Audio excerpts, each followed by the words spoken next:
Акыркы учурларда Кыргызстанда чөөлөр малдарга кол салуулар көбөйүп кетти да. Жада калса адамдарга кол салуулар дагы угуп атабыз. 2018-жылы ушу чөөлөр 25%ке көбөйүптүр. Бүгүн аябай коркунучтуу абалда турат да. Таладагы кыргоол, чиил, өрдөк, коён ушулардын баарын кырып бүттү. Малга азыр кол салуулар көбөйдү. Ушу чөөлөргө мамлекет тарабынан 2000 сом бөлүнөт экен. Карышкырга 6000 сом. Чөө аябай куу. Чөөнү атыш кыйын. Ушуну карышкыр менен теңеп 6000 сомдон төлөй турган кылып, өкмөт тез ыкчам ушундай чечим кабыл алыш керек. Анан ошол акчаны алуу карышкырды аткандар, атаңа бар, энеңе бар, бюрократия, аны акчасын ала албайт экен. Сүрөткө түшүп жөнөт, справка жөнөт.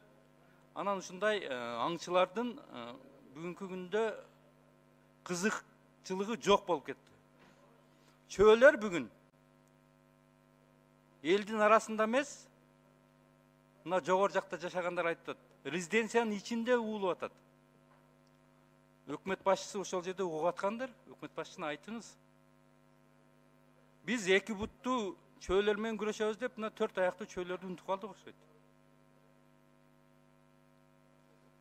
Бул аябай коркунучтуу болуп атат.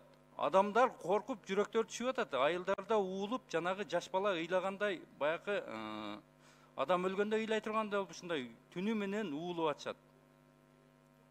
Өкмөт тез аранын ичинде ушул ыкчам чечимди кабыл алып, аңчыларга шартты түзүп, жана бюрократияны жоюп, тез арада мына акчасын көбөйтүп, ушул маселени чечиш керек.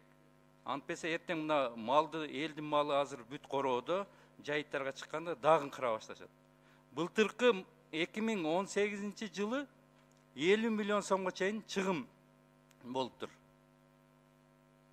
адамдардан. Мамлекет 6 миллион сом гана ушул аңчылардын карышкырларга төлөөгө атып эмеге төлөөгө 6 миллион сом эле акча бөлгөн.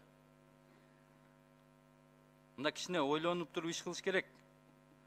Ашырбек Мойдунович, мага тез аранын ичинде жооп бериңиздер, кандай чечим кабыл аласыздар, тез аранын ичинде бул маселени чечиш керек.